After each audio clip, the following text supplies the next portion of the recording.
Well, good morning, everybody. And let me say a couple of notes of appreciation. First of all, to the Prime Minister of Pakistan and to Field Marshal Munir, who were both incredible hosts. And whatever shortcomings in the negotiation, it wasn't because of the Pakistanis, who did an amazing job and really tried to help us and the Iranians bridge the gap and get to a deal.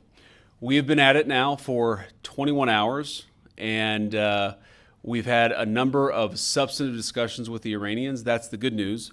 The bad news is that we have not reached an agreement, and I think that's bad news for Iran much more than it's bad news for the United States of America. So we go back to the United States having not come to an agreement. We've made very clear what our red lines are, what things we're willing to accommodate them on, and what things we're not willing to accommodate them on.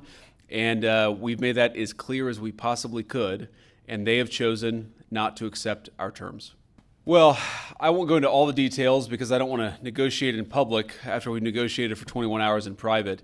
But the simple fact is that we need to see an affirmative commitment that they will not seek a nuclear weapon, and they will not seek the tools that would enable them to quickly achieve a nuclear weapon. That is the core goal of the President of the United States, and that's what we've tried to achieve through these negotiations. Again, their nuclear program, such as it is, the enrichment facilities that they had before, they've been destroyed. But the simple question is, do we see a fundamental commitment of will for the Iranians not to develop a nuclear weapon, not just now, not just 2 years from now, but for the long term? We haven't seen that yet. We hope that we will. We talked about all those issues, Jen, and we talked about a number of issues beyond that. And so certainly those things came up. But again, we just could not get to a situation where the Iranians were willing to accept our terms. I think that we were quite flexible. We were quite accommodating. The president told us, you need to come here in good faith and make your best effort to get a deal. We did that. And unfortunately, we weren't able to make any headway.